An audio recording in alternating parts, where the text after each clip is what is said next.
High everyone, स्वागत छ तपाईहरुलाई फेरि पनि अर्को एउटा नयाँ भिडियोमा। फ्रेन्ड्स, भिभोले आफ्नो Y सिरिजको अर्को एउटा नयाँ स्मार्टफोन Vivo Y78T लाई भने चाइनामा लन्च गरिसकेको छ र अहिले भने भिभोले चाहिँ यो स्मार्टफोनलाई चाइनामा भने एकदमै राम्रो प्राइस पॉइन्टमा लन्च गरिसकेको छ र यो फोन चाहिँ चाइनामा कति प्राइसमा लन्च भएको छ भन्नु पर्दा नेपाली 30-32 हजारको प्राइसमा चाहिँ यो स्मार्टफोन त्यहाँ लन्च भइसकेको छ। आई थिंक यो प्राइस पॉइन्टमा चाहिँ यो स्मार्टफोन भने एकदमै बवाल रहेको छ। इन्ट्रेस्टिङ पार्ट के छ भने फ्रेन्ड्स, यो स्मार्टफोन चाहिँ Qualcomm Snapdragon 6 Gen 1 चिपसेटको साथमा लन्च भएको छ र साथमा यो स्मार्टफोनमा चाहिँ 6000 mAh को ब्याट्री पनि रहेको छ। सो आजको भिडियोमा हामी कुरा गर्नेछौँ Vivo Y78T स्मार्टफोनको बारेमा, यो स्मार्टफोनका स्पेसिफिकेसन तथा यो स्मार्टफोनमा तपाईहरुले के कस्ता फिचरहरु पाउनुहुनेछ, साथै हाम्रो नेपालमा लन्च हुन्छ कि हुँदैन त्यसको बारेमा भने अगाडि भिडियोमा डिस्कस गर्नेछौँ। त्यसैले यो भिडियोलाई एकछिन पनि स्किप नगरी अन्त्यसम्म हेर्नुहोला र अब भने तपाईहरुको टाइम वेस्ट नगरी सुरु गरौँ आजको भिडियो। सबैभन्दा पहिला चाहिँ हामी यो स्मार्टफोनको डिजाइन र डिस्प्लेको बारेमा कुरा गर्नेछौँ। डिजाइनको बारेमा कुरा गर्नु पर्दा यसको पछाडिपट्टि टप लेफ्ट साइडमा डुअल क्यामेराको सेटअप, साथमा एउटा एलईडी फ्ल्याश र तलपट्टि भने यसमा तपाईहरुलाई भिभोको ब्रान्डिङ पाउनुहुनेछ। त्यसैगरी अगाडिपट्टि भने यसमा तपाईहरुलाई सेन्टर पञ्चल कलरको साथमा डिस्प्ले पाउनुहुनेछ र बिल्ड क्वालिटीको बारेमा कुरा गर्नु पर्दा यो स्मार्टफोन भने ओभरअल प्लास्टिक बिल्डमा लन्च भएको छ र यसको फ्रेम पनि प्लास्टिकको रहेको छ र अगाडिपट्टि भने यसमा तपाईहरुलाई ग्लास प्रोटेक्सन पाउनुहुनेछ। ओभरअलमा यो स्मार्टफोनको बिल्ड क्वालिटी र डिजाइन भने एकदमै बवाल रहेको छ। बिल्ड क्वालिटीको मामलामा चाहिँ यसमा तपाईहरुलाई कुनै पनि शिकायत आउने छैन। अब हामी कुरा गरौँ डिस्प्लेको बारेमा। डिस्प्लेको बारेमा कुरा गर्नु पर्दा तपाईलाई भने यो स्मार्टफोनमा 6.64 इन्चको FHD+ IPS LCD प्यानल पाउनुहुनेछ। साथमा 20:9 को एस्पेक्ट रेशियो र 395 को PPI डेन्सिटी रहेको छ र तपाईलाई भने यो स्मार्टफोनमा गेमिङको लागि चाहिँ 120 हर्ट्ज को फास्ट रिफ्रेश रेट पनि पाउनुहुनेछ। यानी कि डिस्प्ले भने एकदमै स्मुथ हुनेवाला छ र ब्राइटनेसको बारेमा कुरा गर्नु पर्दा सायद तपाईलाई भने यो स्मार्टफोनमा 1000 निट्स को ब्राइटनेस पाउनुहुनेछ। इन्डोर र आउटडोर युजको लागि भने तपाईलाई यो डिस्प्लेमा चाहिँ कुनै पनि शिकायत आउनेवाला छैन। फ्रेन्ड्स, ओभरअलमा डिस्प्लेको बारेमा कुरा गर्नु पर्दा डिस्प्ले IPS भए पनि डिस्प्लेको क्वालिटी भने एकदमै राम्रो रहेको छ। तपाईलाई भने यो डिस्प्लेमा कन्टेन्ट वाचिङको लागि र गेमिङको लागि भने कुनै पनि शिकायत आउने छैन।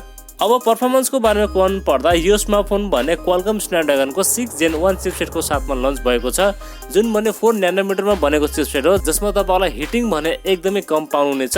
साथमा LPDDR4H को र्याम टाइप र UFS 2.2 को स्टोरेज टाइप पाउनुहुनेछ। रिड एन्ड राइट स्पिड पनि तपाईलाई यो स्मार्टफोनमा एकदमै राम्रो पाउनुहुनेछ। अनि गेमिङ ग्राफिक्स चाहिँ तपाईलाई यो स्मार्टफोनमा Adreno 710 को octa-core GPU दिएको छ, जसले गर्दा तपाईलाई यो स्मार्टफोनमा गेमिङ ग्राफिक्स पनि एकदमै राम्रो पाउनुहुनेछ।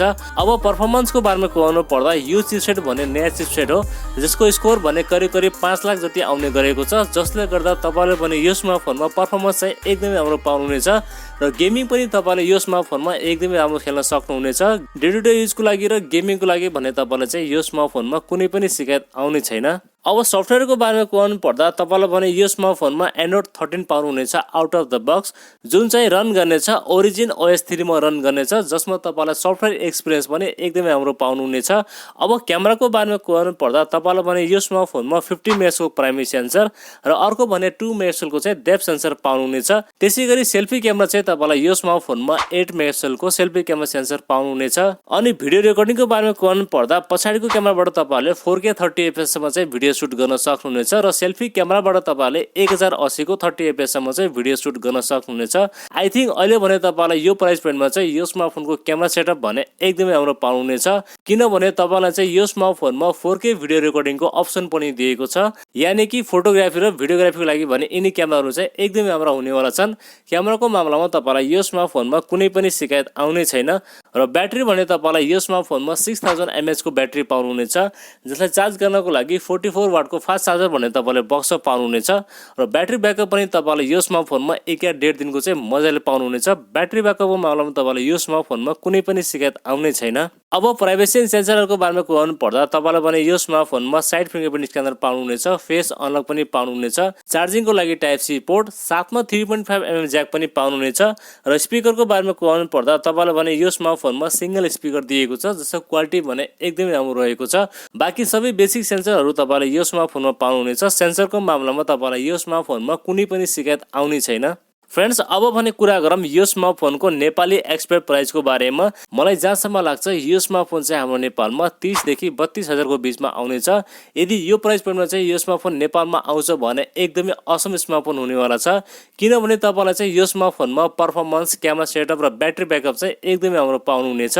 अब लन्च डेटको बारेमा चाहिँ अहिले हामीलाई कुनै पनि कन्फर्मेसन डेट मिलेको छैन। डेट मिलेपछि हामी तपाईँलाई चाहिँ यो स्मार्टफोनको डेडिकेटेड भिडियो बनाएर आफ्नो च्यानलमा अपलोड गर्नेछौँ। त्यसको लागि प्लिज च्यानललाई सब्सक्राइब गरेर राख्नु होला। लौ त साथीहरू, यदि नै त्यो स्मार्टफोनको बारेमा तपाईँलाई भने यो स्मार्टफोनको स्पेसिफिकेसन कस्तो लाग्यो र आफ्नो केही सल्लाह सुझाव भएमा प्लिज एउटा कमेन्ट गर्नु होला। भिडियो मन परेमा प्लिज एउटा लाइक पनि गरिदिनु होला। यदि नयाँ साथीभाइहरूले हाम्रो च्यानल पहिलोपल्ट हेर्दै हुनुहुन्छ भने प्लिज हामीलाई सब्सक्राइब गरेर राख्नु होला। अर्को भिडियोमा भेट्ने भाषा गर्दै आजलाई बिदा लिन्छु। हवस्, धन्यवाद। जय नेपाल।